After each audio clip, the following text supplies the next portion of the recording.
آئیے پارہ نمبر 8 ہے، اور پارہ نمبر 8 کا سورہ اعراف آیت نمبر 54۔ اب یہ آیت پہ تو ایک میرا بیان تفصیل سے ہو چکا ہے، لیکن اس کے بھی سی ڈی نہیں آ پائی ہے آواز کی خرابی کی وجہ سے۔ انشاءاللہ اس عنوان پہ پورا مستقل بیان ہوگا انشاءاللہ۔ تو آیت کیا ہے ذرا سن لیجئے۔ سورہ اعراف میں اللہ رب العزت ارشاد فرماتا ہے، پارہ نمبر 8 سورہ اعراف آیت نمبر 54، ان ربکم اللہ الذی خلق السماوات والارض فی ستۃ ایام ثم استوی علی العرش، بے شک تمہارا رب اللہ ہے جس نے آسمان اور زمین 6 دن میں بنائے۔ اب اس کے بعد جو آیت ہے ثم استوی علی العرش، اس آیت کا ترجمہ کیا کیا جاتا ہے سنیے۔ یہاں تو ابھی اختلاف نہیں ہے کہ اللہ نے زمین و آسمان 6 دن میں بنائے، سب کا یہی ترجمہ ہے، لیکن اب ان حضرات نے کیا ترجمہ کیا پھر سنیے۔ ثم استوی علی العرش، اللہ نے 6 دن میں زمین و آسمان بنائے۔ محمود الحسن صاحب کہتے ہیں پھر قرار پکڑا عرش پر،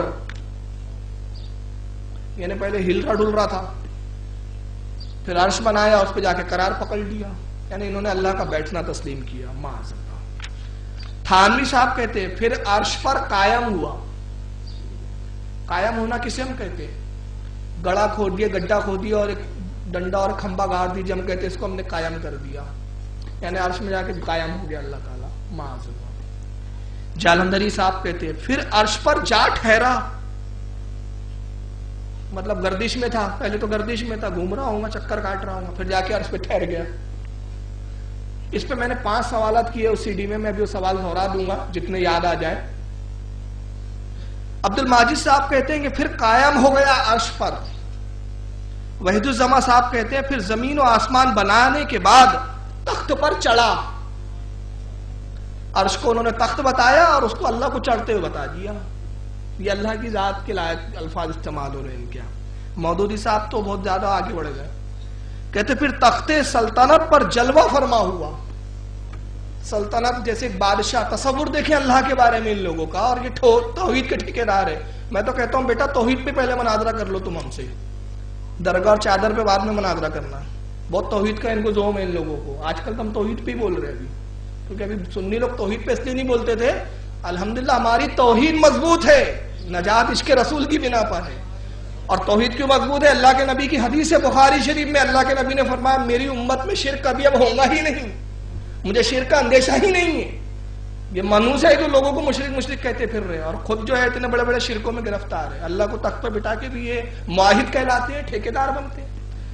تو کہتے ہیں کہ تخت سلطنت پر جلوہ فرما ہوا مودودی صاحب، یعنی تخت ہے ایک سلطنت کا، اللہ اس سلطنت کے تخت پہ بیٹھا ہوا ہے اور وہاں سے بھی نظام چلا رہا ہے۔ وہ یہ دنیا دار بادشاہ کا تصور کر رہے ہیں۔ پارک صاحب نے اس کو اور کھول دیا مودودی صاحب کی اس بات کو جو میں کہہ رہا ہوں۔ کہتے پھر عرش پر یعنی کائنات کی بادشاہی کے تخت پر خود ہی جلوہ فرما ہوا، یعنی خود ہی لب لا کے انہوں نے تھوڑا سا سوچا کہ کہیں ایسا نہ ہو کہ سب تو یہی لکھتے ہوئے آ رہے ہیں تخت پر بیٹھا، تخت پہ چڑھا، تو کسی کو یہ نہ لگے فرشتے اور نے دھکا دے کے تو نہیں بٹھا دیا۔ تو انہوں نے کہا نہیں خود ہی بیٹھا، یعنی انہوں نے بہت بڑا تیر مار لیا پارک صاحب نے۔ انہوں نے ترجمے میں خود لفظ ایک اضافہ کر دیا، گڑبڑ نہیں کرنا۔ دیکھو ایسا مت سوچنا کہ عرش بنایا پھر فرشتوں کا سہارا لے کے فرشتوں نے چڑھا اڑا دیا ہوگا اس کو، کرے نہیں، خود ہی بیٹھا ہو۔ اور کہاں بیٹھا؟ کائنات کی بادشاہی کے تخت پر، یعنی یہ تخت پر بٹھائے بغیر چین نہیں ہے ان کو۔ فہیم الدین صاحب کہتے ہیں پھر عرش پر قائم ہوا۔ تو سارے جتنے مترجم ہیں اعلیٰ حضرت کے علاوہ سب کیا ترجمہ کر رہے ہیں؟ عرش پر بیٹھا، عرش پر چڑھا، عرش پر قرار پکڑا۔ مگر میں ایک بات آپ کو عرض کر دوں، یہ آیت ہے آیت متشابہات۔ آیت متشابہات وہ آیت ہوتی ہے، پہلے میں اس کو تھوڑا سا سمجھا دوں۔ قرآن میں 4 طرح کی آیتیں ہیں، ایک ہے محکم، ایک آیت ہے محکم، اور ایک ہے متشابہات، اور دوسری ہے ناسخ اور منسوخ۔ یہ 4 قسم کی آیتیں ہیں۔ ناسخ و منسوخ کیا ہے؟ ناسخ و منسوخ وہ آیتیں ہیں کہ جو پہلے ایک آیت نازل ہوئی، بعد میں اللہ تعالیٰ نے اس حکم کو منسوخ فرما دیا خود ہی۔ پہلے ایک حکم پہ، جیسے مثال کے طور پہ میں مثال دے دیتا ہوں، شراب پیتے تھے اس زمانے میں، تو پہلی ایک آیت آئی کہ شراب مت پیو جس وقت تم نماز کے قریب جا رہے ہو، نماز کے قریب جب مت جاؤ جس وقت تم نشے کی حالت میں ہو۔ مطلب یہ کہا گیا ہے کہ جب نماز پڑھ رہے ہو تو اس وقت شراب میں مت رہا کرو، اس کے بعد پی لیا کرو۔ نماز کے بعد میں نے شراب سے مستقل روکا نہیں گیا. بات کی آیتوں نے شراب کو حرام کر دیا اور کہا تم پر ہمیشہ کے لیے حرام کر دی گئی, یہ ام الخبائث ہے. تو پہلی آیت منسوخ ہو گئی. اب اگر آج کوئی بولے نہیں قرآن میں تو ہے کہ نماز کی حالت میں جب ہو تم نماز کی طرف مت جاؤ, جب نشے کی حالت میں ہو تو مطلب نماز کے علاوہ شراب پی سکتے ہیں, پیتے بیٹھے رہے, تو آپ کہیں گے بیوقوف ہے کیا, بعد میں یہ آیت آئی جس نے روک دیا. تو ایسی بہت ساری آیتیں ہیں کہ جو پہلے تھی بعد میں منسوخ ہو گئی. تو ناسخ و منسوخ دو آیتیں ہوتی ہے. ناسخ وہ ہے جس کا حکم بھی موجود ہے, جس پر عمل بھی کرنا ہے. اب منسوخ وہ ہے, منسوخ میں پھر دو طرح کی آیتیں ہیں, جن میں ایک وہ ہے کہ جو اٹھا لی گئی قرآن میں موجود ہی نہیں ہے, اور ایک وہ ہے کہ جو موجود ہے لیکن اس پر عمل نہیں کرنا ہے. اور دوسرا ایک جو ہوتا ہے وہ ہوتا ہے متشابہات اور محکم. متشابہات وہ آیتیں جس کے معنی اللہ رسول کے سوا کوئی نہیں جانتا, اس کا ترجمہ بتایا ہی نہیں گیا. اب میں اس کی دلیل دے دیتا ہوں. جیسے الف لام میم, اس کی آیتیں متشابہات ہے, اس کا ترجمہ کسی کو نہیں معلوم. تاہا نہیں معلوم, یاسین نہیں معلوم. تو اس طرح ایسی آیتیں بہت ساری, اور ایک مستقل بھی آیتیں ہیں کہ جس کا ترجمہ نہیں کیا جاتا وہ متشابہات ہے, یا اگر اس کا ترجمہ کیا جاتا تو اس پر صرف پڑھنے کی حد تک, اور اللہ کا کلام ہے اس پر ایمان لانا ہے ہمیں, لیکن اس کے معنوں میں ہم قید نہیں کریں گے. قید کریں گے تو ہم گمراہ ہو جائیں گے, اس سے منع کر دیا گیا ہمیں. تو متشابہات وہ آیتیں جس کے معنی نہیں معلوم, اور محکم وہ کہ جس کے معنی بھی معلوم ہیں اور سمجھ میں بھی آ رہے ہیں. جیسے واقیم الصلاۃ, قائم کرو نماز, واتوا الزکوٰۃ, زکوٰۃ ادا کرو, تو یہ سب سمجھ میں بھی آ رہا ہے کہ بھئی نماز بھی پڑھنا ہے, زکوٰۃ بھی دینا ہے. ایسی بہت ساری آیتیں جو سمجھ میں آ رہی ہے.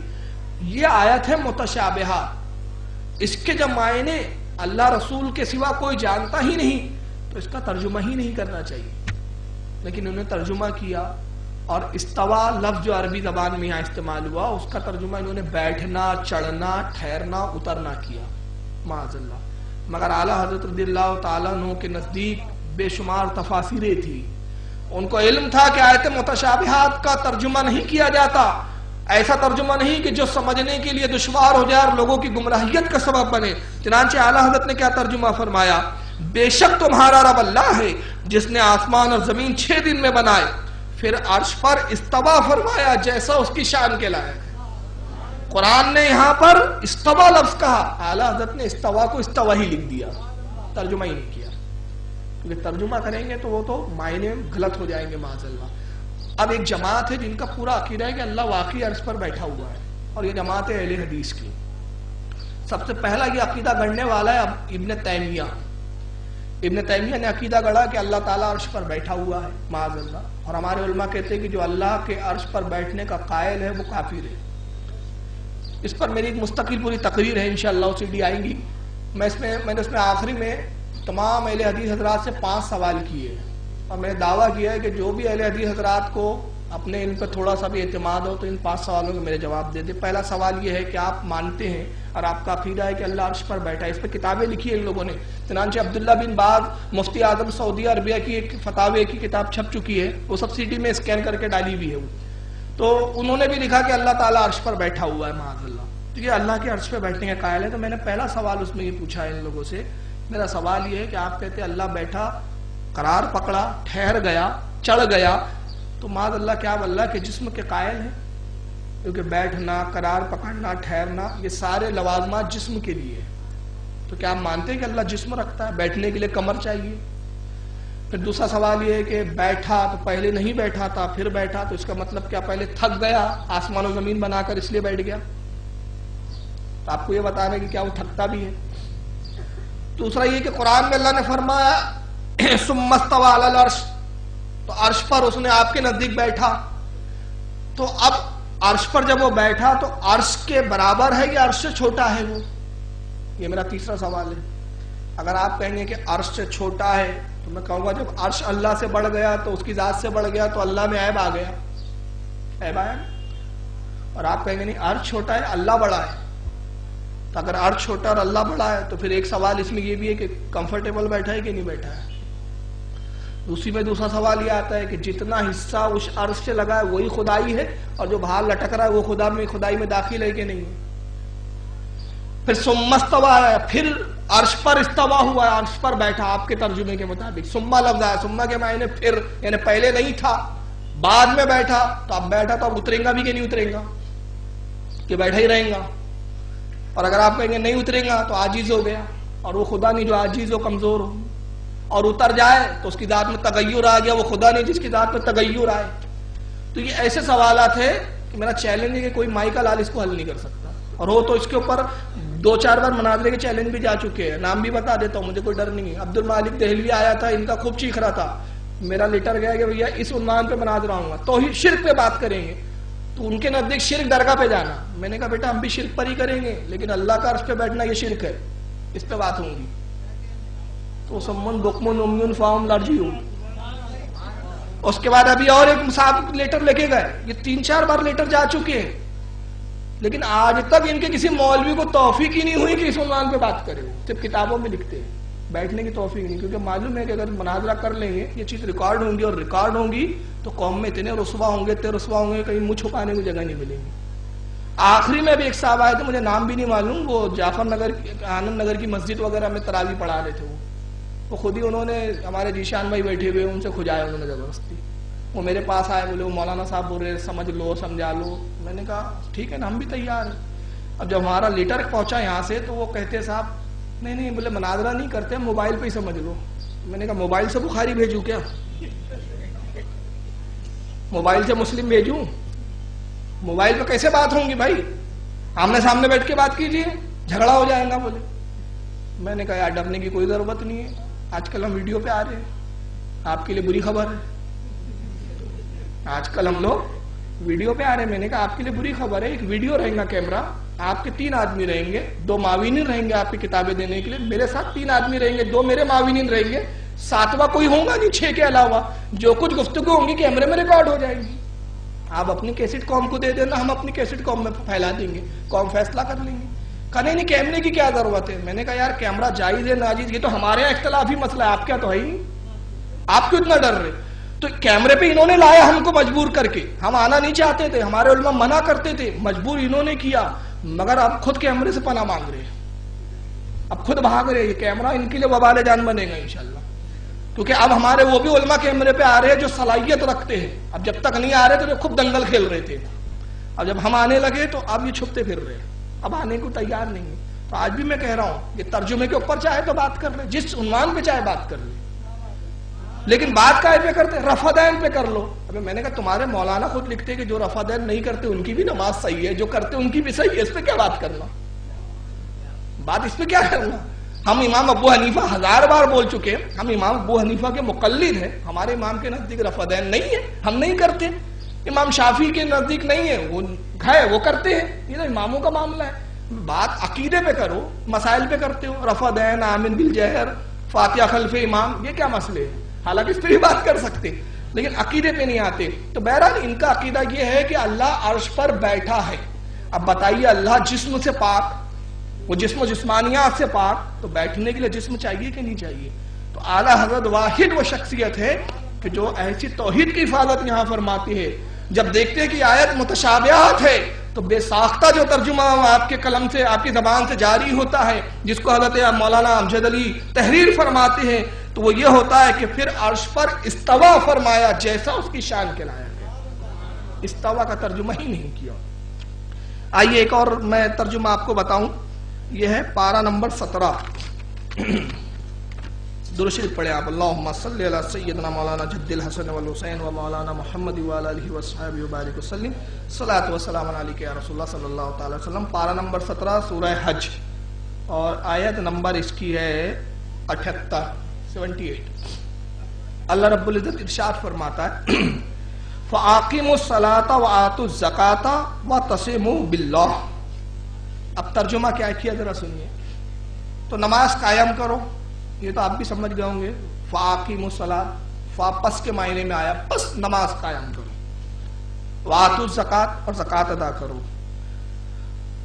وَاعْتَصِمُوا بِاللَّهِ۔ اب اس آیت کا ترجمہ کیا کرتے سنیے، محمود الحسن صاحب ترجمہ کرتے بڑا عجیب و غریب، اور مضبوط پکڑو اللہ کو۔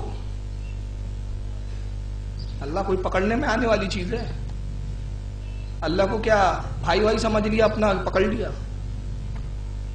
مضبوط پکڑو اللہ۔ تھانوی صاحب کیا کہتے ہیں، اور اللہ ہی کو مضبوط پکڑے رہو، چھوڑنا مت۔ یہ اللہ کو پکڑ رہے ہیں. عبد الماجد دریاوادی صاحب ترجمہ کرتے ہیں اور اللہ ہی کو مضبوط پکڑے رہو. محمد جوناگڑھی صاحب اہل حدیث کہتے ہیں اور اللہ ہی کو مضبوط تھام لو. مطلب اللہ ڈھل رہا ہے, پکڑ لو, تھام لو, گرنے نہ پائے. کیا ترجمے ہے یار, اور اس پر فخر ہے ان لوگوں کو, مجھے تعجب ہوتا ہے. اور اللہ کو مضبوط تھام لو. پارک صاحب اب انہوں نے دیکھا اللہ بڑی چیز ہے معاذ اللہ ان کے نزدیک, اب اکیلے تو نہیں تھامیں گے, تو انہوں نے کہا سب مل کر اللہ کے ساتھ اپنا تعلق مضبوط بنائے رکھو, سب مل کر, آ جاؤ سب آ جاؤ. یہ تصور ہے ان کا خدا کے بارے میں. ابھی تو میں رسالت پہ آیتیں لایا ہی نہیں ہے, ابھی صرف توحید پہ ہی بات ہو رہی ہے. تو یہ تصور ہے اللہ کو پکڑ لو, تھام لو, زور لگا کے حیشا. یہ ہو گیا نا معاملہ معاذ اللہ ثم معاذ اللہ. مگر آئیے اعلی حضرت کیا ترجمہ فرماتے ہیں. عشق میں ڈوبا ہوا ترجمہ ہوتا ہے. تو نماز برپا رکھو اور زکات دو اور اللہ کی رسی مضبوط تھام لو. اللہ کو مت تھامو, اللہ کی رسی. اور اللہ کی رسی کیا ہے؟ دو تفسیریں ہیں. ایک تفسیر یہ ہے کہ اللہ کی رسی سے مراد اسلام ہے, اور دوسری حضرت امام جعفر صادق فرماتے لوگوں وہ اللہ کی رسی ہم اہل بیت ہے, ہمیں تھام لو, ہمیں پکڑ لو. اللہ کو مت پکڑو, اللہ پکڑنے میں نہیں آنے والا, تمہارے قابو میں نہیں آئے گا. وہ جسم سے پاک ہے, اس کو پکڑا نہیں جا سکتا, اس کو چھوا نہیں جا سکتا. تو یہ, اور اسی کو حدیث میں بھی بتایا گیا ہے. اللہ کے نبی کی مشہور حدیث ہے انی تارکم فیکم الثقلین اولہما کتاب اللہ و اہل البیت. میں تم میں دو وزنی بھاری چیزیں چھوڑے جا رہا ہوں, جب تک انہیں تھامے رہوں گے گمراہ نہیں ہوں گے. ایک اللہ کی کتاب اور دوسری میرے اہل بیت. تو ان کو تھامنے کا حکم ہے, اس سے یہ مراد ہے. انہوں نے اللہ کو پکڑ لو بولتی. چلیے آئیے اور اب دیکھتے ہیں ان کا کمال. پارہ نمبر 30 سورہ فجر, اور اس کی آیت نمبر, سورہ فجر کی آیت نمبر ہے 22. اللہ رب العزت ارشاد فرماتا ہے وَجَعَا رَبُّكَ وَالْمَلَكُ صَفًّا صَفًّا. اب اس کا ترجمہ کیا کرتے ہیں؟ محمود الحسن صاحب کرتے ہیں ترجمہ. یہ آخرت کا بیان ہو رہا ہے, قیامت کے دن کا منظر اللہ تعالیٰ بیان فرما رہا ہے. قیامت میں کیا ہوں گا؟ وَجَعَا رَبُّكَ وَالْمَلَكُ صَفًّا صَفًّا. تو اس کا محمود الحسن صاحب ترجمہ کرتے ہیں اور آئے تیرا رب اور فرشتے قطار قطار. غور کر رہے ہیں آپ؟ آئے تیرا رب مطلب تصور کیا ہے؟ اللہ کہیں اور ہے, پھر اور آئیں گا وہ کہیں اور. آنا اس کے منتقل ہونے کو بتاتا ہے, اور اللہ تعالیٰ منتقل ہونے سے یہ سب پاک ہے, کیونکہ وہ تو موجود ہے. زمین و زمان, مکانوں اور اس کی قیدوں سے پاک ہے.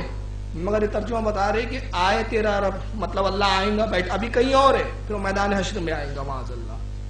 تھانوی صاحب کہتے ہیں اور آپ کا پروردگار اور جوک جوک فرشتے میدان محشر میں آئیں گے. آویں گے, یہ پرانی اردو, آویں گے. کیا کہہ رہے تھانوی صاحب؟ اور آپ کا رب, آپ کا پروردگار, اے رسول آپ کا پروردگار اور جوک جوک فرشتے میدان محشر میں آویں گے. یعنی اللہ بھی کہیں آسمانوں میں عرش پر بیٹھا ہوا ہے, پہلے تو بتا دیا, اب میدان محشر میں آئیں گا اللہ معاذ اللہ. جالندھری صاحب کہتے ہیں اور تمہارا پروردگار جلوہ فرما ہوگا اور فرشتے قطار باندھ باندھ کر موجود ہوں گے. عبد الماجد صاحب کہتے ہیں اور آپ کا پروردگار اور فرشتے آئیں گے.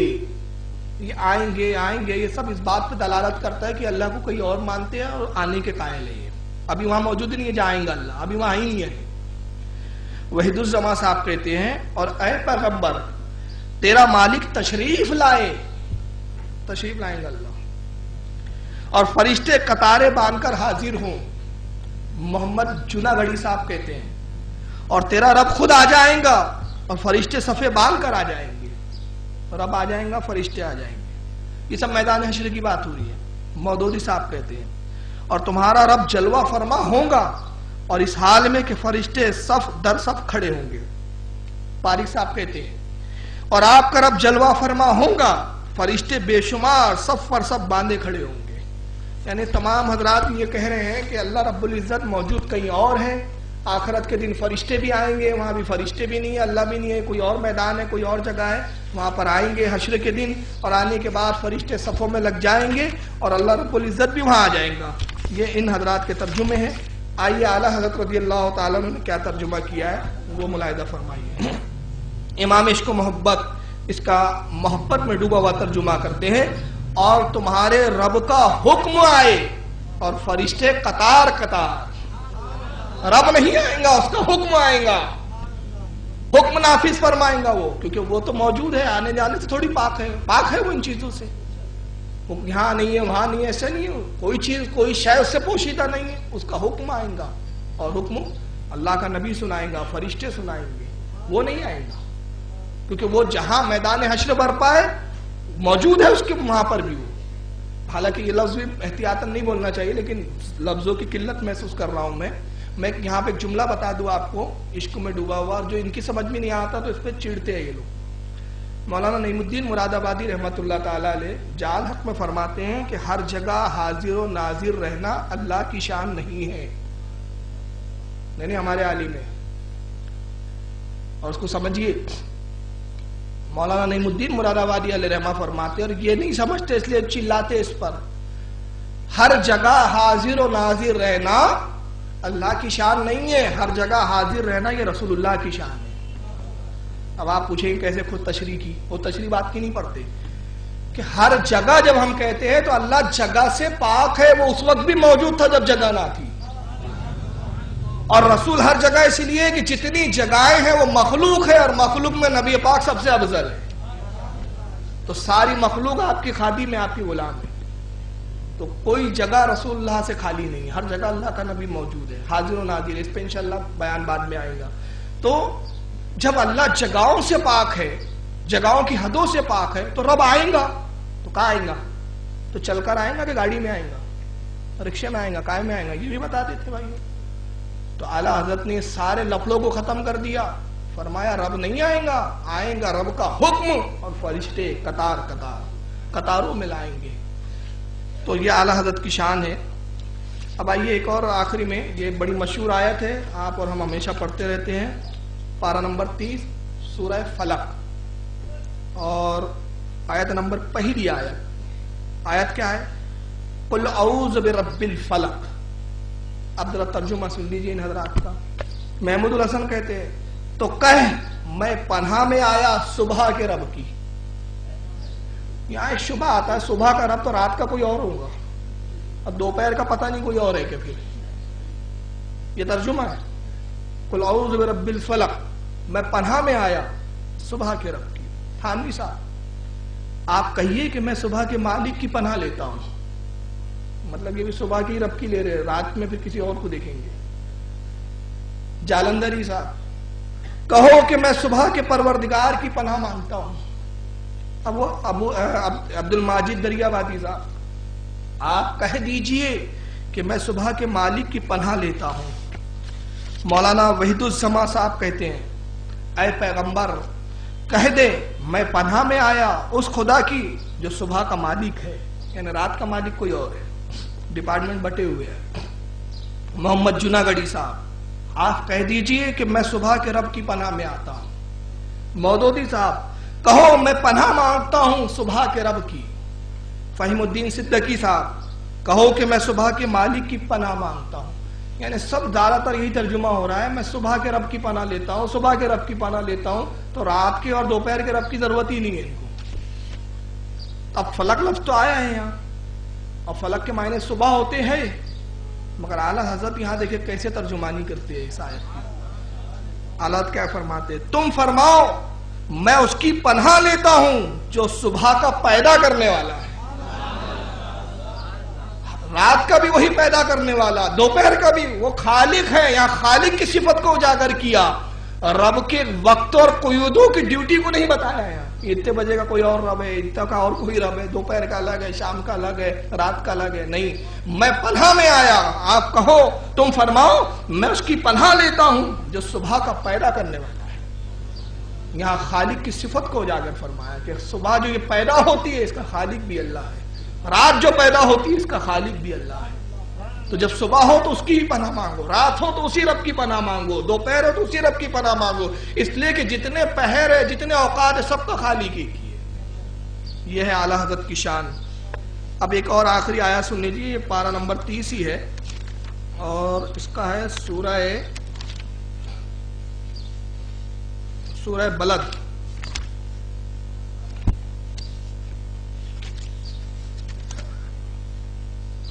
جی، سورہ بلد پہلی آیت، پارہ نمبر 30، لا اقسم بہذا البلد۔ اب اس کا ترجمہ ان لوگوں نے کیا کیا؟ محمود الحسن صاحب ترجمہ کرتے ہیں قسم کھاتا ہوں میں اس شہر کی۔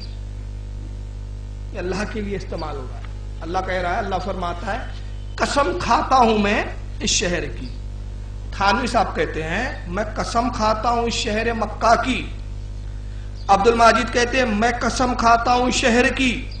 وحید الزما کہتے ہیں اے پیغمبر میں اس شہر یعنی مکہ کی قسم کھاتا ہوں۔ محمد جناگڑی صاحب کہتے ہیں میں اس شہر کی قسم کھاتا ہوں۔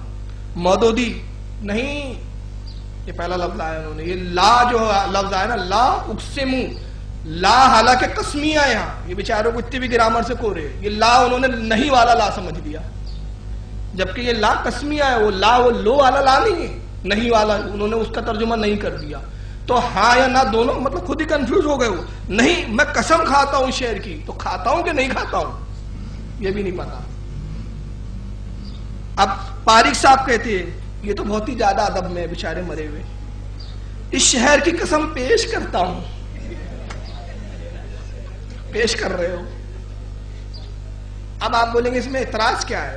اعتراض کیا ہے؟ اللہ تعالیٰ کھانے پینے سے پاک ہے۔ انہوں نے دیکھا اللہ کچھ کھاتا پیتا نہیں تو چلو قسم ہی کھلا دو اس کو۔ اللہ کھاتا ہے کچھ؟ یہ لفظ اللہ کی ذات کے لائق ہے؟ قسم کھاتا ہوں میں۔ اعلیٰ حضرت نے کیسے ادا فرمایا جملے کو، اللہ کھانے سے پاک، پینے سے پاک، تو یہ کھانا پینا یہ انسان کے لوازمات ہے، قسم ہم کھاتے ہیں، اللہ پاک ہے ان چیزوں سے۔ کیا ترجمہ ہوتا ہے؟ لا اقسم بہذا البلد، مجھے اس شہر کی قسم، کھاتا ہوں نہیں، مجھے اس شہر کی قسم، بات ختم ہو گئی۔ اور کیا کس بات پہ؟ وانتا ہلم بہذا البلد، کہ اے محبوب تم اس شہر میں تشریف فرما۔ قسم کیوں میں یاد کر رہا ہوں؟ قسم اس لیے یاد کی جا رہی ہے کہ محبوب آپ اس شہر میں رہتے ہیں، خائی قرآن خا کے رہ گزر کی قسم، اس کفِ پاک کی حرمت پہ لاکھوں سلام۔ تو قسم کھاتا نہیں ہوں، کھانے سے پاک ہے اللہ کی ذات۔ اعلیٰ حضرت نے اتنا آسان، یہ ان کے سمجھ میں نہیں آیا بیچاروں کے۔ بات ادا بھی ہو گئی، قسم شہر کی بات ہو گئی، قسم کھاتا ہوں میں، پیش کرتا ہوں۔ کائے کو پیش کر رہے بھائی؟ اللہ تعالیٰ پیش کرنے سے، نظر کرنے سے پاک ہے، یہ کیا ہے؟ یہ مطلب یہ سب گھوٹالے والا معاملہ ہے بھائی۔ چلیے آئیے اور ایک دیکھتے چلیے۔ اب یہ تو میں نے وہ آیتیں سنائی جو اللہ رب العزت کے تعلق سے کل اس طرح کی، میں نے ابھی آج وقت زیادہ تھا نہیں، 14 آیتیں ابھی تک پیش کی، کچھ آیتیں اور بھی چھوڑ دے رہا ہوں، وقت نہیں ہے۔ 3 آیتیں میں صرف یہاں بیان کروں گا جس کا تعلق نبی پاک نبی اقدس صلی اللہ علیہ وسلم سے ہے، اور وہاں انہوں نے کیا گل کھلایا، ذرا وہ بھی سن لیجئے۔ پارہ نمبر 30 ہے اور سورہ والدعا ہے، سورۃ الدعا، اور پارہ نمبر 30 آیت نمبر اس کی 7 ہے۔ اللہ رب العزت ارشاد فرماتا ہے وَوَجَدَاكَ ضَالًّا فَهَدَىٰ۔ اب اس کا ترجمہ کیا کیا ہے انہوں نے سنیے، معاذ اللہ ثم معاذ اللہ۔ محمود الحسن صاحب ترجمہ کرتے ہیں، خطاب نبی سے ہو رہا ہے، وَوَجَدَاكَ ضَالًّا فَهَدَىٰ، پایا تجھ کو بھٹکتا پھر راہ سجائی۔ یعنی اللہ رب العزت کس سے کہہ رہا ہے؟ یہ نبی سے کہ نبی اے محمد تم بھٹکتے پھر رہے تھے، اور بھٹکتا ہوا کسے کہتے ہیں؟ گمراہ شخص کو۔ دالن کا لفظی ترجمہ گمراہ ہوتے ہیں، انہوں نے گمراہ کا گمراہی کر دیا۔ تھانوی صاحب کہتے ہیں اور اللہ تعالیٰ نے آپ کو شریعت سے بے خبر پایا سو آپ کو شریعت کا راستہ بتلا دیا۔ یعنی نبی شریعت سے بھی بے خبر تھے، تو جو نبی شریعت سے بے خبر ہو دوسروں کو کیا شریعت بتائے گا؟ یہ ترجمہ ہے جالندری صاحب۔ اور راستے سے، راستہ بھی نہیں لکھا، میں راستہ پڑھا ہوں، رستے سے، اور رستے سے نواقف دیکھا تو سیدھا راستہ دکھایا۔ عبد الماجد دریا بادی صاحب کہتے ہیں اور آپ کو بے خبر پایا سو راستہ بتا دیا۔ وحید الزما صاحب کہتے ہیں اور اس نے تجھ کو بھلا بھٹکا پایا پھر راہ پر لگایا۔ مولانا محمد جناگڑی صاحب کہتے ہیں اور تجھے راہ بھولا پا کر ہدایت نہیں دی، یعنی ہدایت پہ بھی نہیں تھے نبی پاک صلی اللہ علیہ وسلم، معاذ اللہ گمراہ اور گمراہیت پر قائم تھے، ثم نعوذ باللہ۔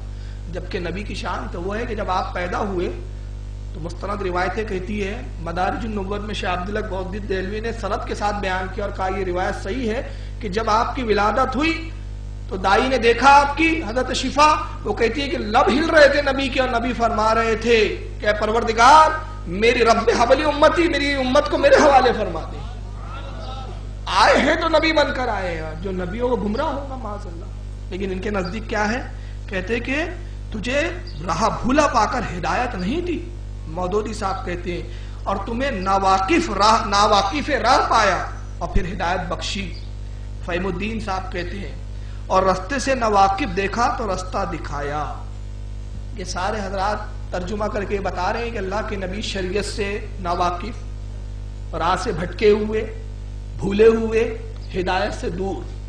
یہ سارے ترجموں کا نچوڑ یہ نکلتا ہے۔ مگر امام عشق و محبت کیا ترجمہ فرماتے؟ وَوَجَدَكَ ضَالًّا فَهَدَىٰ، اور تمہیں اپنی محبت میں خود رفتہ پایا تو اپنی طرف راہ دیے۔ خود رفتہ کہتے ڈوبا ہوا۔ اے محبوب ہم نے دیکھا کہ آپ ہماری محبت میں ڈوبے ہوئے تو ہم نے اپنی طرف اور راہ دیا، آپ کو اور اپنے قریب کر دیا، اور قرب خاص میں لیا اور اپنی محبت میں اور مشغول کر دیا۔ یہ ہے محبت میں ڈوبا ہوا ترجمہ، کہ نبی کی رسالت، نبی کی عظمت، اور نبی گمراہ کیسے ہو سکتا ہے؟ جبکہ میں آپ کو بتاؤں، دیکھیے سورہ نجم ہے سورہ، ایک منٹ بتا دیتا ہوں جی۔ اس کے اندر اللہ رب العزت دوسری آیت میں خود ارشاد فرماتا ہے ما دل صاحبکم وما غوا، اور تمہارے صاحب یعنی محمد نہ راہ بھٹکے نہ بہکے۔ تو قرآن ایک جگہ خوب کہہ رہا ہے کہ ہمارا محبوب راہ بھٹکا نہیں، بہکا نہیں، تو دوسری جگہ خود ہی کہیں گا کہ بھٹکے ہوئے تو راہ پہ لایا۔ تو یہ تو قرآن میں تضاد آ گیا معاذ اللہ۔ تو اللہ کے کلام میں تضاد نہیں ہو سکتا، تو اس کا پھر کیا مطلب ہوا؟ مطلب یہی ہوا کہ نبی پاک صلی اللہ علیہ وسلم اللہ رب العزت کی محبت میں ہی خود رفتہ تھے، بھٹکے ہوئے نہیں تھے۔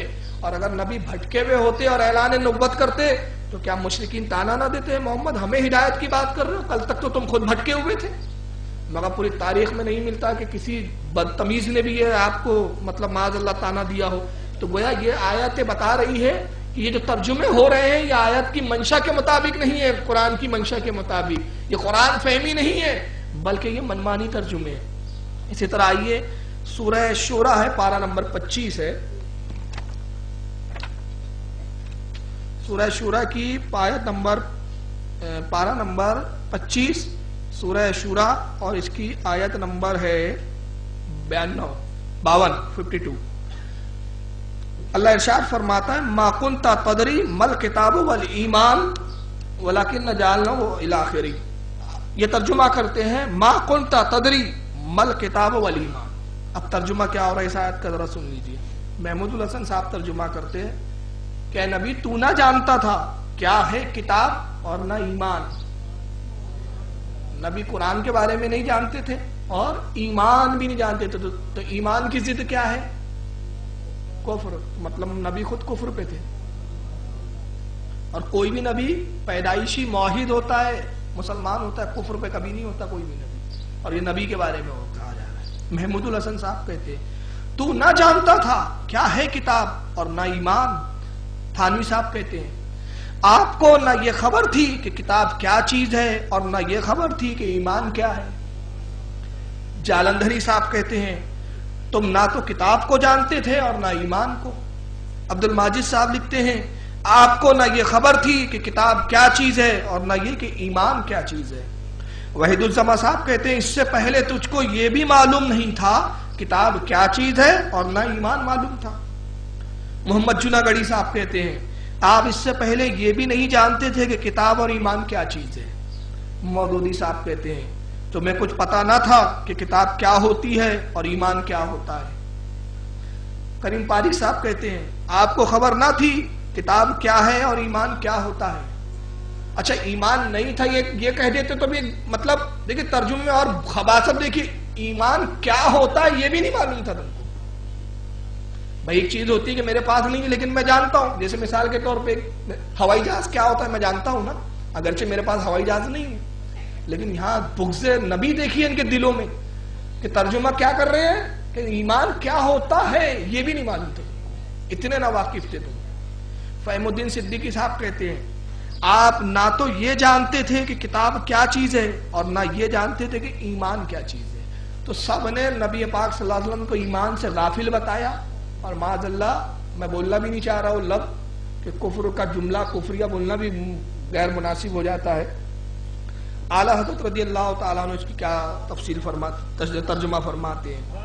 ما کنت تدری مل کتاب والایمان، اس سے پہلے نہ تم کتاب جانتے تھے نہ احکام شرع کی تفصیل. شریعت کا جو حکم ہے اس کی تفصیل اس کی ڈیٹیل نہیں جانتے تھے. کب تک؟ جب تک ہم نے قرآن نہ اتارا. اب جب قرآن کی آیتیں اتری آپ ڈیٹیل اس کی جاننے لگے. ایمان کی بات نہیں ہے یہاں، احکام شرع کی تفصیل، شریعت کی ڈیٹیلز آپ اس سے پہلے نہیں جانتے تھے. نبی ہونے کے بعد، نبی کے اعلان ہونے کے بعد، اعلان نبوت کے بعد جب ہم نے جبریل کو بھیجا، بار بار احکام بھیجے، تو آپ کو اب ڈیٹیل بھی معلوم ہو گئی. اس سے پہلے جانتے تھے لیکن ڈیٹیل نہیں جانتے تھے آپ، تفصیل نہیں معلوم تھی. تفصیل تو اب معلوم ہوئی ہے. اور انہوں نے کیا بتایا؟ معاذ اللہ نبی کو ایمان سے غافل بتا دیا. معاذ اللہ ثم معاذ اللہ. تو یہ دو آیتیں ہو گئی. آئیے اب تیسری ایک آیت میں رسول اللہ کے بارے میں ان کا نظریہ بتا دوں. یہ سورہ فتح ہے، مشہور آیت ہے یہ، اور اس کی پہلی آیت پارہ نمبر 26.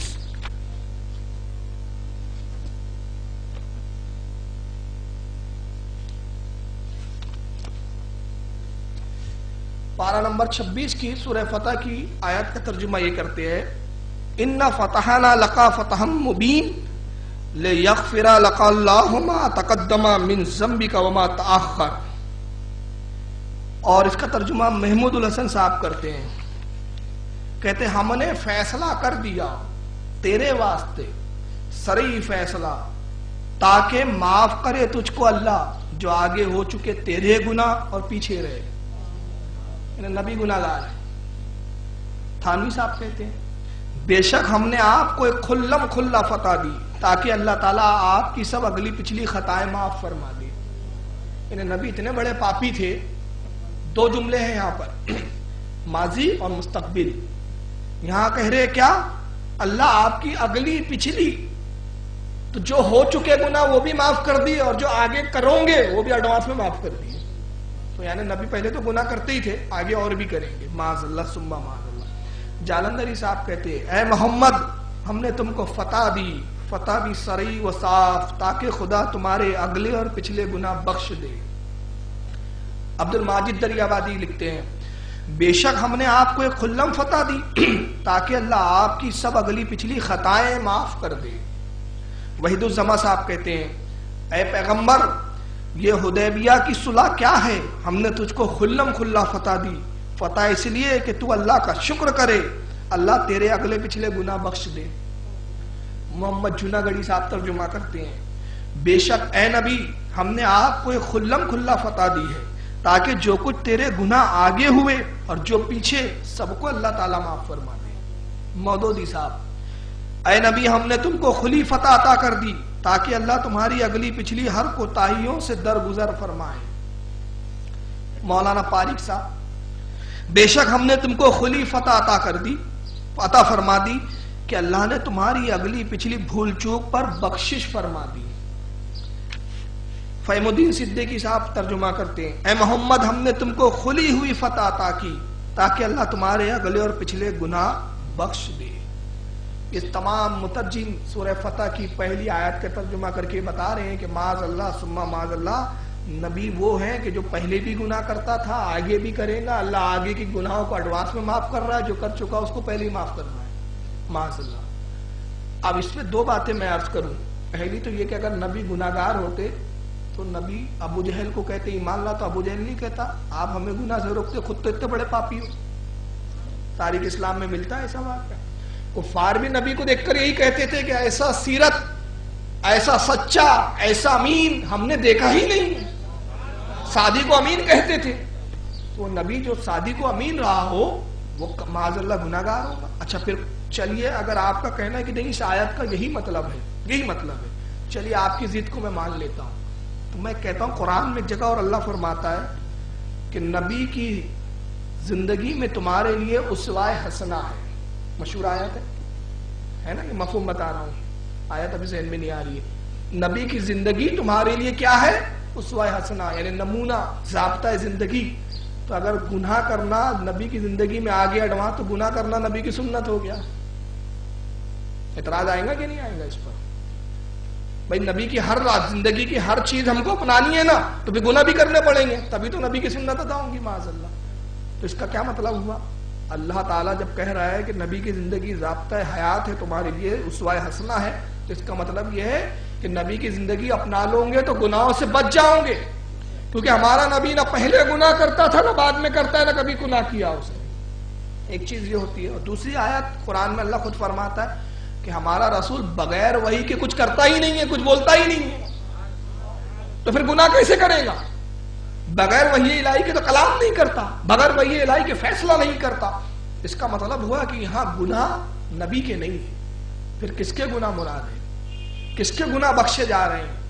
تو اعلیٰ حضرت تفاسیر کی روشنی میں ائمہ کے حوالوں سے, علماء کے حوالوں سے, صحابہ کا عقیدہ لے کر تمام عقائد کو جمع کر کے پھر یوں ترجمہ کرتے ہیں, بے شک ہم نے تمہارے لیے روشن فتح فرما دی تاکہ اللہ تمہارے سبب سے, تمہارے ذریعے سے گناہ بخشے, تمہارے اگلوں کے اور تمہارے پچھلوں کے. جو تم سے پہلے امتیں آئی ان کو بھی بخش دیا تمہارے سبب سے, اور جو تمہارے بعد امتیں آئیں گی ان کو بھی بخش دیا تمہارے سبب سے. اب سوال یہ پیدا ہوتا ہے کہ اعلیٰ نے ترجمہ لیا کہاں سے؟ اس کے لیے دو دلیلیں, میں کتاب بھول گیا لانا. لفظ ضم کی تحقیق ہے کہ اکیڈمی میں نہیں ہے, ایک کتاب آئی ہے اس تعلق سے, میں بھول گیا یار لانا, سٹ کیس میں نہیں آ رہی تھی. کچھ وہابیوں نے اس پہ اعتراض کیا ہے کہ اعلیٰ حضرت نے یہاں ایک لفظ آیا ضم, ضمبکا, ضم کے معنی ہوتے گناہ, لفظی معنی گناہ ہوتے, اور کہتے ہیں کہ یہاں ضم سے جو مراد ہے وہ رسول اللہ کی ہی گناہ ہے,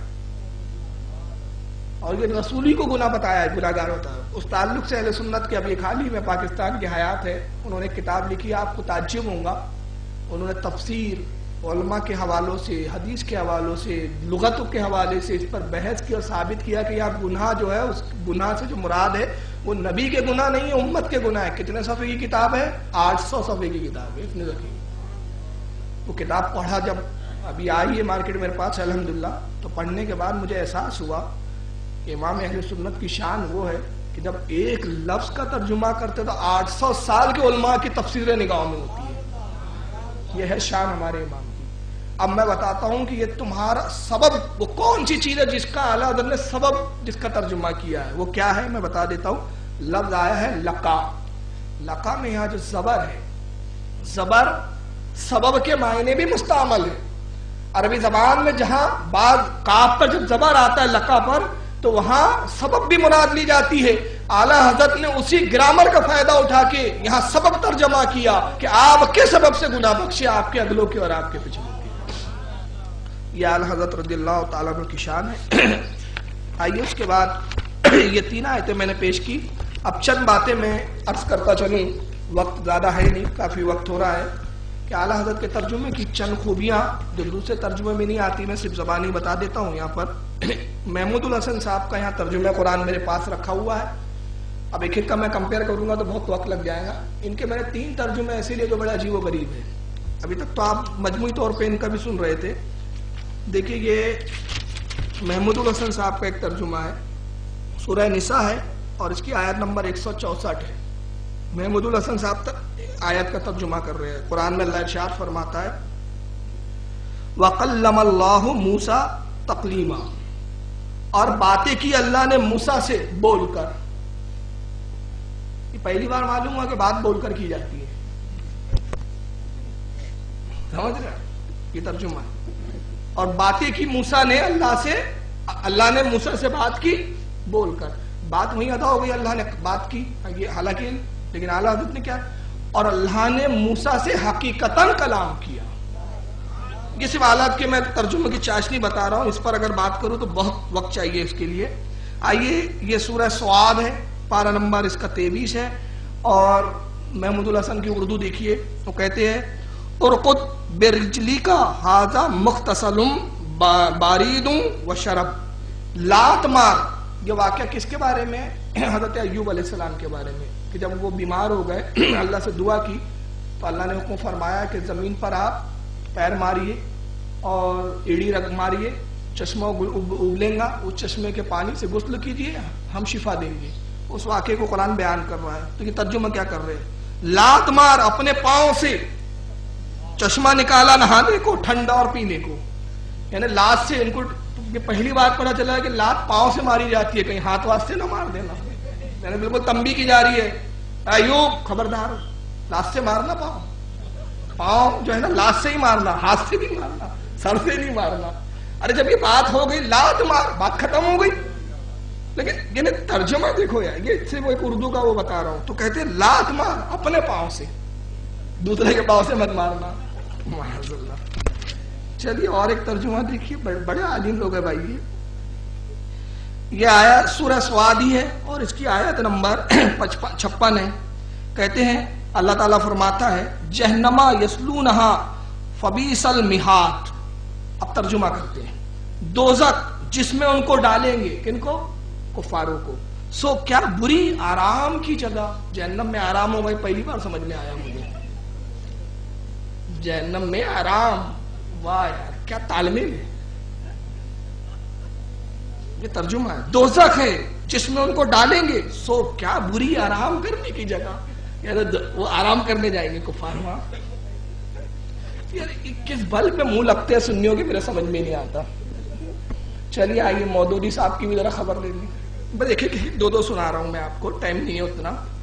یہ ابو اعلیٰ مودودی کی، حالانکہ یہ اتنا لٹریچر ہے اس پر، اتنی میں نے ڈائریاں بھری پڑی ہوئی ہے میری اس پہ، بیٹھے تو یہی کام ہوتا رہتا ہے لیکن وقت نہیں ہے. چلیے یہ سورہ ہے، سورہ الصفات ہے اور پارہ نمبر 23 ہے، آیت نمبر 91 ہے، 91. اللہ ارشاد فرماتا ہے، پارق صاحب نے کیا ترجمہ کیا وہ بعد میں بتاتا ہوں. فرغا الی آلہاتہم فقالا الا تقولون ما لکم لا تنطقون. ترجمہ کرتے ہیں یہ واقعہ کیا ہے. حضرت ابراہیم مندر میں گئے اور وہ بتوں کو توڑ دیا. آپ نے علماء سے سنا ہوگا، سارے بتوں کو توڑ دیا. اس کے بعد آپ گھر پہ آرام کرنے آئے تو بتوں کو توڑنے سے پہلے حضرت ابراہیم نے جو کیا اس کلام کو قرآن نے اللہ نے بیان کیا کہ اللہ فرماتا ہے کہ ابراہیم نے بتوں کو توڑا، مندر میں داخل ہوئے، آپ بتوں کو توڑا اور اس کے بعد کہا کہ تم کھاتے کیوں نہیں ہو، یہ کھاؤ تم بولتے کیوں نہیں ہو، یہ کلام ہے. اعلیٰ حضرت نے اس کو یہی کہا کہ پھر بتوں سے کہا ابراہیم نے کہ تم کھاتے کیوں نہیں ہو، تم بولتے کیوں نہیں ہو. لیکن مودودی صاحب نے کہا نہیں ادب سے بات کرنا چاہیے، بہت تہذیب والے لوگ ہیں یہ جماعت اسلامی کے لوگ، بڑے تہذیب سے بڑی نزاکت سے بات کرتے. تو مودودی صاحب کو ایک دم وہ یاد آ گیا کہ بات تہذیب سے کرنا چاہیے. ترجمہ دیکھیے کیا کرتے ہیں.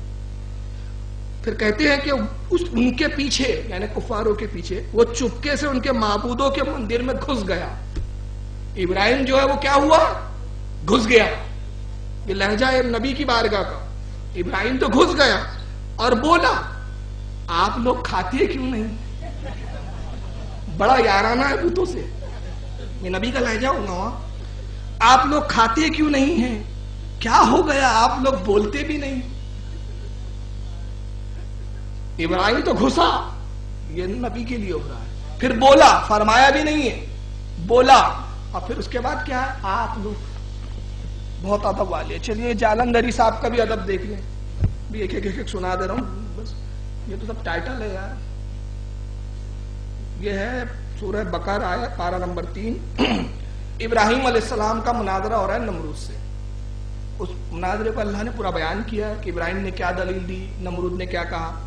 تو حضرت ابراہیم کے جو ہے دلیل کو قرآن بیان کر رہا ہے. اس قال ابراہیم رب الذی یحیی و یمیت. اب انہی کا ترجمہ پڑھ رہا ہوں. جب ابراہیم نے کہا میرا پروردگار تو وہ ہے جو جلاتا اور مارتا ہے. قالا نمرود نے کہا انا احیی و یمیت. وہ بولا کہ جلانا اور مار تو میں بھی سکتا ہوں. قال ابراہیم فإن اللہ یاتی بالشمس من المشرق فاتی بہا من المغرب فبہت الذی کفر. تو ابراہیم نے کہا خدا تو سورج کو مشرق سے نکالتا ہے، آپ اسے مغرب سے نکال دیجئے. نمرود سے بات ہو رہی ہے ابراہیم کی، آپ نکال دیجئے پلیز، نکال دیجئے نا. تو یہ ادب کے لہجے ہیں ان لوگوں کے بیچارے کے. خیر ان کا، لیکن اب میں اعلیٰ حضرت کی یہاں 1 2 3 4 5 6 خاصیت ترجمے کی مختصر بتا دوں، اس پہ اختتام کریں گے ہم. اعلیٰ حضرت رضی اللہ تعالیٰ عنہ کے ترجمے جہاں پر دوسرے مترجم حضرات بات اور مفہوم کو ادا نہیں کر پاتے، وہاں اعلیٰ حضرت نے جو چاشنی لائی ہے اپنے کلام کے اندر اس کو آپ سماعت فرمائیں۔ سورہ عصر ہے اور پارہ نمبر اس کا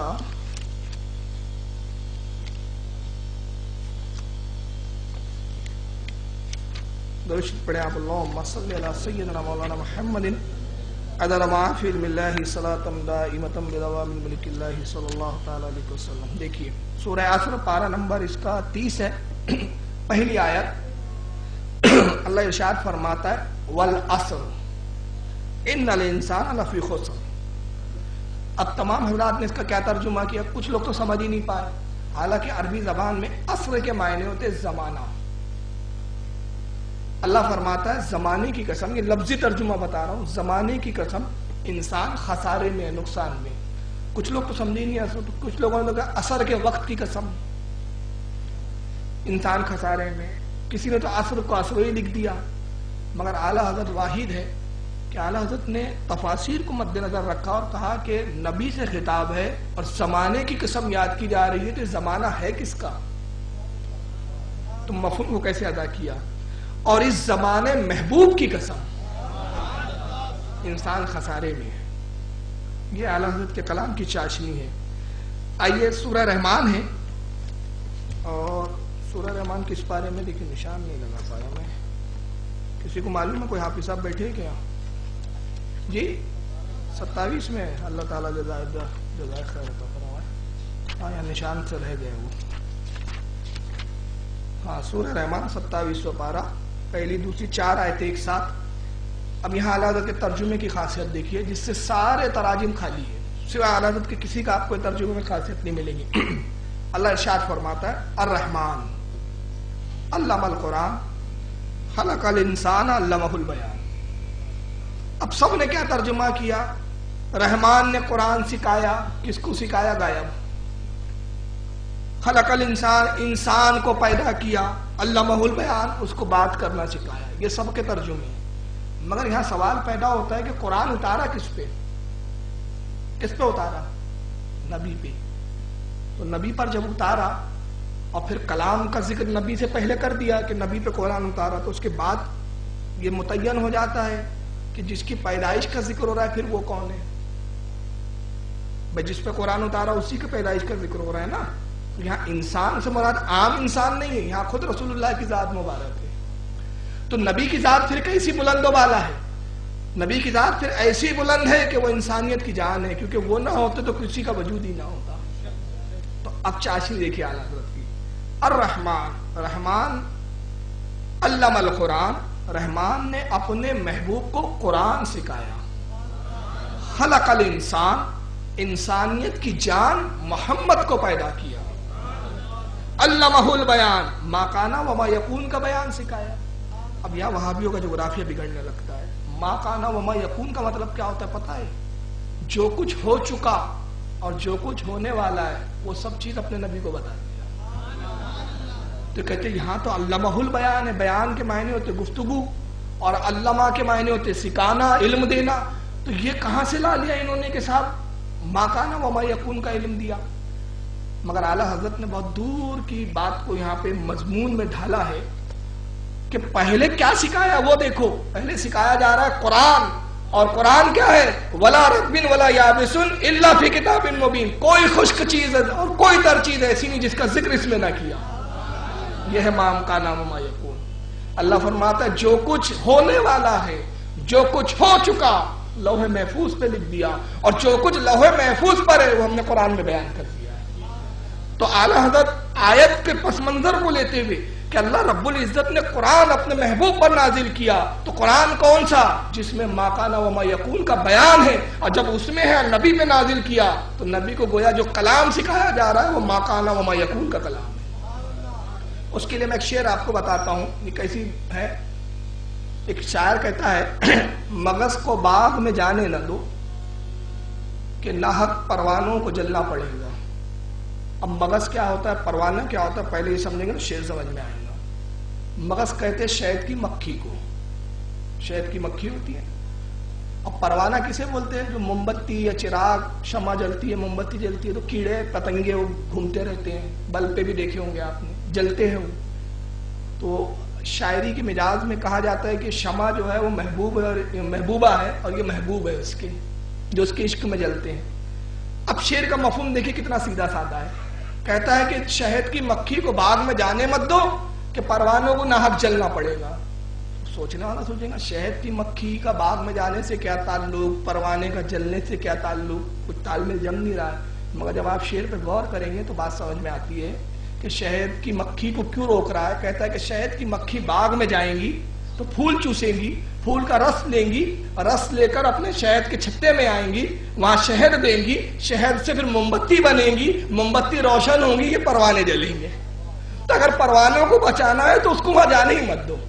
تو اتنی دور کی چیز اتنا گھما کے لایا. تو اعلیٰ حضرت اسی انداز میں تمثیل بتا رہا ہوں کہ قرآن کا علم سکھایا، اور قرآن میں کیا ہے؟ ما کان وما یکون. تو یہاں ترجمہ کر رہے ہیں انسانیت کی جان محمد کو پیدا کیا اور ما کان وما یکون کا علم عطا فرما دیا.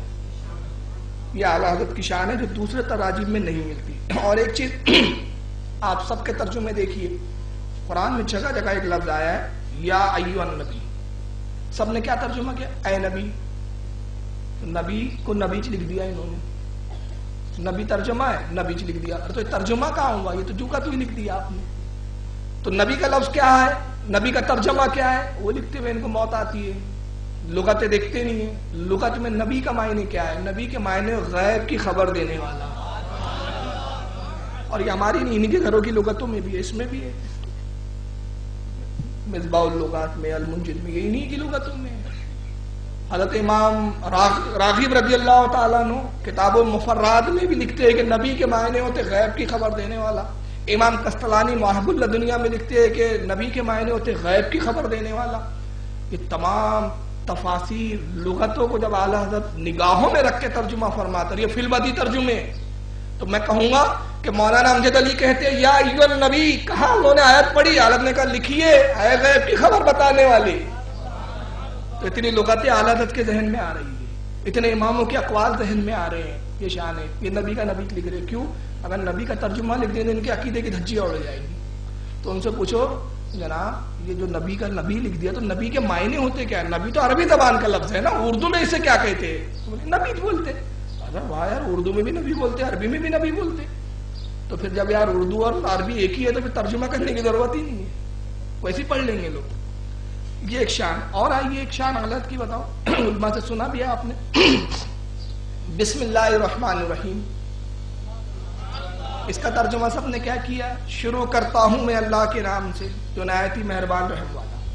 اب دیکھیے اللہ کے نام سے شروع کرتا ہوں بولتا اور جھوٹ بول رہا ہے. بولتا شروع کرتا ہوں میں.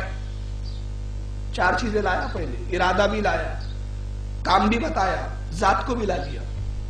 سارے چیزیں لوازمات لانے کے بعد بولتا اللہ، یعنی بولتا شروع بھی کرتا ہوں میں اللہ کے نام سے، یعنی اتنی چیزوں کے بعد اللہ.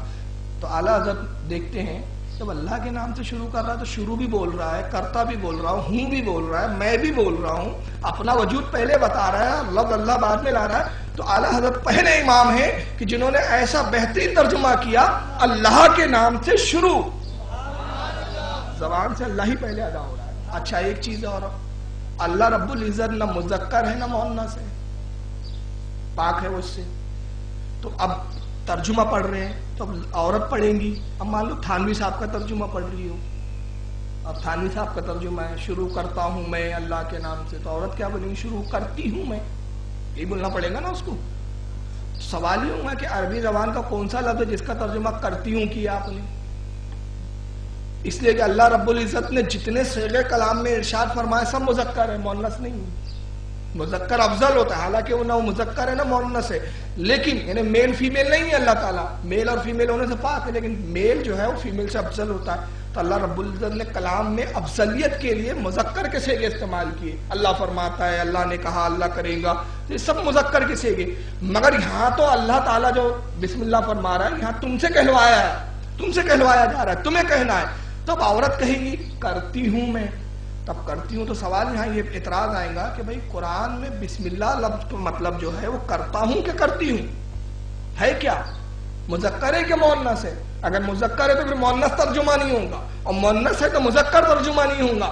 اعلیٰ حضرت اس لفڑے کو ہی ختم کرتے ہیں. نہ شروع کرتا ہوں نہ شروع کرتی ہوں، اللہ کے نام سے شروع جو نہایت ہی مہربان رحم والا. کرتا ہوں کرتی ہوں کا لفڑا ہی ختم. اللہ کے نام سے شروع جو نہایت ہی مہربان رحم والا. اور ایک آخری آیت سن لیں. قرآن میں اللہ ارشاد فرماتا ہے ختم اللہ علی قلوبہم وعلی سمعہم وعلی ابصارہم غشاوۃ ولہم عذاب الیم. یہ کس کے بارے میں آیا تھا؟ ختم اللہ علی، اللہ نے ان کے دلوں پہ مہر لگا دی، کانوں پہ ان کے پردے ڈال دیے، گھٹا تو آنکھوں کے سامنے اندھیرا ہے. غشاوۃ ولہم عذاب الیم، ان کے لیے دردناک عذاب ہے. یہ کافروں کے لیے. اور کلام کہاں سے شروع ہوتا ہے؟ ان الذین کفروا سواء علیہم انذرتہم ام لم تنذرہم لا یؤمنون. محبوب اب ان کا ترجمہ سنا دوں پہلے وہابیوں کا. اے محبوب جو کافر ہے چاہے انہیں سمجھاؤ یا نہ سمجھاؤ وہ ایمان نہیں لائیں گے. اس آیت کے اس ترجمے پہ دو اعتراض ہو جاتے ہیں. یہ ترجمہ کیا کر رہے ہیں سارے لوگ مل کر؟ ترجمہ یہ کیا جا رہا ہے کہ جو کافر ہے انہیں چاہے سمجھاؤ چاہے نہ سمجھاؤ ایمان نہیں لائیں گے. تو پہلا اعتراض یہ آئے گا کہ جب ایمان لائیں گے ہی نہیں تو پھر تبلیغ کیوں کرتے آپ لوگ؟ جب کافر آئیں گے نہیں ایمان لینے لائیں گے ہی نہیں ایمان کافر تو پھر آپ تبلیغ کیوں کرتے ہو؟ پہلا اعتراض آیا. تو تبلیغ بند کر دو آپ لوگ. مگر سب سے زیادہ تبلیغ کے دلدار یہی لوگ ہیں. دوسرا اعتراض یہ آتا ہے کہ قرآن کی آیت یہاں جھوٹی پڑ گئی. قرآن کہتا ہے جو کافر ہے وہ ایمان نہیں لائیں گے، مگر ہم تو دیکھتے ہیں لاکھوں کافر جو ایمان لاتے رہتے ہیں. تو جب کوئی کافر ایمان لاتا ہے تو یہ آیت کو چیلنج کرتا ہو ایک طرح سے معاذ اللہ کہ اللہ کہہ رہا جو کافر ہے وہ ایمان نہیں لائیں گے، اور کافر ایمان لا کے بولتا ہے دیکھو میں لے آیا. یہ اعتراضات پڑھتے ہیں اس آیت پہ. مگر اعلیٰ حضرت نے وہ ترجمہ فرمایا سارے اعتراضوں کا اعتراض ہی اڑ گیا. اعلیٰ حضرت ترجمہ فرماتے ہیں ان الذین کفروا، محبوب جن کی قسمت میں ہم نے کفر لکھ دیا، جن کی قسمت میں لکھا گیا وہ نہیں لائیں گے، اور جو لائے ان کی قسمت میں لکھا ہی نہیں گیا تھا اس لیے لے آئے وہ. ان الذین کفروا سواء علیہم انذرتہم ام لم تنذرہم لا یؤمنون. محبوب جن کی قسمت میں ہم نے کفر لکھا انہیں برابر ہے چاہے آپ ڈراؤ چاہے نہ ڈراؤ، کیونکہ قسمت میں لکھا جا چکا ہے وہ ایمان نہیں لائیں گے. مگر جن کی قسمت میں نہیں لکھا گیا ہے تو آپ انہیں سمجھاؤ سمجھ جائیں گے چلے آئیں گے. تو یہ اعلیٰ حضرت کی شان ہے کہ اعتراضوں کو دفاع فرماتے ہیں. کنز الایمان پہ سالوں سے بولا جا رہا ہے، بڑے بڑے علماء مقالے لکھ رہے ہیں سینکڑوں. جیسے ڈاکٹر سنبلی صاحب کا ایک مقالہ افکار رضا میں چھپتا تھا، میں نے اس سے بھی بہت کچھ مدد لی ہے اس بیان میں. کئی قسطیں چلی ان کی. تو علماء نے ہمارے زخیم کتابیں لکھی ہے اس تعلق سے. آپ لوگ کنز الایمان کے خوبیوں کو سمجھنے کے لیے جاننے کے لیے پڑھیے، خود بھی پڑھا کیجئے، خود بھی غور کیا کیجئے. یہ کنز الایمان ترجمہ جو ہے یہ عوام کے لیے ہی لکھا گیا ہے، آپ ہی کے لیے. ہاں کچھ آیتیں کے ترجمے نہ سمجھ میں آئے تو علماء سے رجوع کیا جائے، علماء سے پوچھا جائے. اسی لیے رضا اکیڈمی کا جو پیغام ہے وہ کیا ہے؟ اسٹیکر پہ دیکھا ہوں گا آپ نے، روزانہ کنز الایمان کا ایک رکوع قرآن کا ترجمہ کے ساتھ قرآن کریم کی تلاوت کیجئے کنز الایمان کے ترجمے کے ساتھ، کم از کم ایک رکوع. تو یہ ہونا چاہیے. ہم اپنی ماں بہنوں کو کہے کہ قرآن پڑھے، ترجمہ بھی پڑھے، تاکہ یہ بھی ہمیں معلوم ہو کہ ہمارا رب ہم سے کیا فرماتا ہے، ہمارے دل پر کیا احکام نافذ کرتا ہے. اللہ تعالیٰ سے دعا ہے کہ مالک کائنات جو کچھ بیان ہوا اس پہ عمل کی توفیق عطا فرمائے. اللہ ہر سنیچر کو یہاں درس ہوتا ہے، آپ لوگوں کو معلوم ہے، اور ایک عنوان پر کئی دنوں ہفتوں تک بیانات ہوتے ہیں، جس میں ابھی جو ہمارا بیان ختم ہوا اب آنے والے ہفتوں سے نیا بیان شروع ہوگا. سرکار صلی اللہ علیہ وسلم نور ہے، اس پہ 11 ہفتوں سے بیان ہوا انشاءاللہ ماشاءاللہ، اور 11 ہفتے تک یہی ٹاپک چلا کہ رسول اللہ نور ہے، حدیثوں تھے اور قرآن کی دلیلوں سے بتایا گیا. آنے والے ہفتوں سے انشاءاللہ ہو سکتا ہے کہ سرکار حاضر و ناظر ہے یہ عنوان شروع کیا جائے، جیسا کہ لوگوں کی خواہش ہے. اور ایک وعدہ کیا ہے میں نے، لیکن وہ ابھی اس لیے نہیں کہ میں چاہ رہا ہوں کہ آپ بڑی تعداد میں آئے تو پھر وہ عنوان لے ہم کہ رسول اللہ کا علم غیب، اور میں نے وعدہ کی کہ اس پہ 1 سال بولوں گا میں انشاءاللہ. اتنا مواد ہے اللہ کے فضل و کرم سے، اعلیٰ کی عطا سے کہ 1 سال اس پہ بولا جا سکتا ہے. تو بہرحال آپ درس میں حاضر ہوا کریں. یہاں ہر ہفتے اسی جگہ درس ہوتا ہے، لیکن اتنا لمبا نہیں ہوتا کیونکہ آج بیان تھا اعلیٰ حضرت پر تو 1 بج گیا. 10 بجے ایگزٹ درس شروع ہو جاتا ہے ٹائم کی پابندی کے ساتھ، اور 11:30 بجے پروگرام ختم ہو جاتا ہے. 1 گھنٹے درس ہوتا ہے، آدھے گھنٹے سوال و جواب کی نشست چلتی ہے. آپ جو بھی اپنے مسائل ہیں چٹھی پہ لکھ کے پوچھتے ہیں، اس کا میں جواب دینے کی کوشش کرتا ہوں. آئیے، اور جیسا کہ اعلان کیا گیا تھا کہ رضا اکیڈمی سے ہر سال کتابیں دی جاتی ہیں کم قیمت میں سنیت کی اشاعت کے لیے، اور اس سال فتاوی مصطفیہ حضور مفتی اعظم ہند علیہ رحمہ کی جو کتاب ہے فتوے کی 3 جلدوں میں، جو 300 روپے جس کا ہدیہ ہے، 110 روپے میں اس کو رضا اکیڈمی اس کی اشاعت کر رہی ہے. اس سال مجھے ہی کرنا ہے. واہ بھائی. یہ حیات الانبیاء سرکار امام بہقی رحمۃ اللہ تعالی علیہ جو محدث ہے، درس میں جو حضرات آتے ہیں انہوں نے ان کا نام بہت بار سنا ہوگا. امام بہقی کی شعب الایمان سے میں بہت حوالے دیتا ہوں. حدیث کے بہت بڑے عالم ہیں، بہت بڑے محدث ہیں، حدیث کی کئی کتابیں لکھی ہیں انہوں نے. امام بہقی رحمۃ اللہ علیہ نے دلائل النبوت وغیرہ جیسی کئی مشہور کتابیں ہیں ان کی. امام بہقی کا ایک چھوٹا سا رسالہ تھا جس کا نام ہے حیات الانبیاء، جس کا ترجمہ پاکستان کے حضرت مولانا محمد عباس رضوی صاحب نے کیا تھا. بیروت سے وہ رسالہ عربی میں چھپا ہے. الحمدللہ بیروت کا نسخہ بھی میرے پاس موجود ہے عربی کا. تو مولانا عباس رضوی صاحب کی وہ ترجمہ کے ساتھ مجھے کتاب وہاں دستیاب ہوئی تو مجھے بہت پسند آئی، کیونکہ اس میں امام بہقی رحمۃ اللہ علیہ نے 22 حدیث رسول اللہ کی حیات پر تحریر فرمائی ہے سند کے ساتھ، کیونکہ خود محدث سے اپنی سندوں سے بیان کی. اس کے بعد میرے پاس جو حدیث کی کتابیں ہیں میں نے اس میں تخریج کی، اور تخریج کے بعد وہ کتاب اور جامع ہو گئی کہ ترجمہ اور پھر تخریج. تو جو امام بہقی ایک حدیث لکھتے ہیں وہی حدیث کی کن کن کتابوں میں آئی ہے وہ سب حاشیے کے اندر دیا گیا ہوا ہے. تو فقیر کی تخریج اور علامہ محمود عباسی صاحب کا ترجمہ، اس کے ساتھ یہ کتاب رضا اکیڈمی میں شائع ہے. اس تخریج کے ساتھ ہندوستان میں پہلی بار آ رہی ہے. اب ہو سکتا ہے آگے دلی والے بھی اس کی نقل اور کاپی کریں، اس کی عام اجازت ہے سب کو، جو چاہے اس کو چھپا بھی سکتے ہیں. تو آج اس کا یہ اجرا ہونے جا رہا ہے. اس کی قیمت صرف 5 روپیہ ہے ہدیہ. اس کا مختصر ہے، اردو زبان میں ہے، انشاءاللہ ہندی میں بھی اس کو لائیں گے ہم بعد میں. تو آپ جاتے جاتے یہ کتاب لے جائیں، اپنے گھروں میں کتاب رکھیں، خریدیں، کتابوں کی ایک لائبریری بنائیں. تو اس سے 2 فائدے ہوں گے. کبھی آپ خالی فرصت میں رہیں گے تو دل چاہے گا چلو یار کچھ نکال لو پڑھ لو، تو اس طرح پڑھنے کی عادت پڑے گی، اور پڑھنے کی عادت پڑیں گی تو علم آئیں گا آپ کو. اور ایک علم آئیں گا تو آپ کی آخرت بھی سنوریں گی اور دنیا بھی سنور جائیں گی. اور اگر خدا نخواستہ آپ کو نہیں پڑھنا آتا ہے تب بھی آپ لے جائیں، اس لیے کہ آپ کی اولاد تو کم سے کم پڑھیں گی. گھر میں جس طرح کا لٹریچر ہوگا ہماری نسلیں وہی سوچیں گی کہ یار ہمارے ابا سنی تھے تبھی تو سب سنیوں کی کتابیں ہیں یہاں پر، وہابیوں کی مت رکھا کرو. اور بہت سارے لوگ میرے پاس آتے ہیں بولتے ہیں ارے یار وہ فلانی کتاب بتاؤ کہاں ملے گی وہابی کی. تو میں ان کو دیکھ کے بولتا ہوں ارے یار پہلے سنیوں کا لٹریچر پڑھو بھائی، بعد میں پڑھنا وہابیوں کا. نہیں حضرت وہ حوالے کے لیے رکھنا تھا. تو میں اعلیٰ حضرت کی ایک بات عرض کر دیتا ہوں ایسے لوگوں کے لیے. اعلیٰ حضرت کے بعد ایک صاحب آیا اور کہنے لگے کہ حضور وہ فتاوی رشیدیہ اور تہذیب الناس اور فلاں اور یہ حضور یہ کتابیں مجھے دے دیجیے آپ، یا کہاں ملیں گی بتا دیجیے. تو اعلیٰ حضرت نے فرمایا ان کتابوں کا کیا کروں گے؟ کہا حضور میں دیکھوں گا کہ کہاں انہوں نے گستاخی کی ہے. تو اعلیٰ حضرت نے فرمایا کہ کیا آپ نے عقیدہ اہل سنت کی تمام کتابیں پڑھ لی ہیں؟ تو انہوں نے کہا نہیں. تو کہا جب تمہیں اپنا ہی عقیدہ نہیں معلوم تو کیا خاک سمجھو گے، تم الٹا گمراہ ہو جاؤ گے. پہلے آپ اپنا عقیدہ پڑھیے، اپنی کتابیں پڑھیے. پہلے یہ تو معرفت حاصل کر لیجئے کہ ہیرا کہتے کسے ہیں. جب سچا ہیرا دیکھ لوں گے تو کانچ کا ٹکڑا الگ سمجھ میں آ جائے گا. ورنہ اپنا ہیرا ہی نہیں دیکھا تو کوئی بھی آئے گا اور آپ کو بیوقوف بنا جائے گا کہ دیکھو یہ ہیرا ہے، اور کانچ کا ٹکڑا تھما جائے گا. تو آپ ایسے لوگ جو اتنا زیادہ سنت کی کتابوں میں ڈوبے نہیں ہیں، ان کو قطعاً اجازت نہیں ہے کہ وہابیوں کی کتابیں لائیں اور پڑھیں اور رکھیں. یہ انہی کا کام ہے کہ جو اس فن میں مہارت رکھتے ہیں، جن کو عقیدہ اہل سنت بھی معلوم ہو اور جو اس کا رد کرنے کا ڈھنگ اور سلیقہ رکھتے ہیں، انہی کو اجازت ہے. ہر عام کو اجازت نہیں ہے. آپ صرف سنی علماء کی کتابیں رکھیے، وہی پڑھیے، وہی آپ کے لیے کافی ہے. اور وہ جو جواب دینا ہے وہ علماء کی ذمہ داری ہے، وہ ہماری نہیں ہے. تو اس لیے آپ یہ اہل سنت کی کتابیں لے جائیں. اب وہ کوئی بزرگ ہے بھی نہیں جن سے آپ کو بلایا نہیں، میں اس کا خود ہی اجرا کر لیتا ہوں.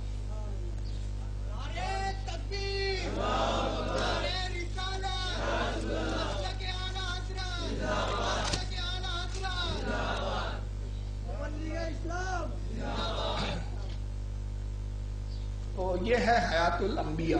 اس کا نام بھی اوریجنلی رکھا، نام بھی نہیں بدلا. امام بہقی رحمۃ اللہ علیہ نے اس کا نام حیات الانبیاء، پورا نام یہ حیات الانبیاء فی قبورہم، یعنی انبیاء حیات ہے اپنی قبروں کے اندر، اس کا ترجمہ ہوتا ہے۔ امام بہقی رحمۃ اللہ علیہ کی ہے، تو آپ اس کو لے جائیں۔ اللہ تعالیٰ رضا اکیڈمی کے کام میں ترقی عطا فرمائے، ایس ایچ او کے کام میں ترقی عطا فرمائے، جتنی سنی تنظیمیں کام کر رہی ہے سب کے کاموں میں ترقی عطا فرمائے۔ وما علینا الا البلاغ المبین۔ صلاۃ والسلام کے لیے کھڑے ہو جائیں۔ أحسن منك لم تر قط عيني وأجمل منك لم تلد النساء خلقت مبرأ من كل عيب كأنك قد خلقت كما تشاء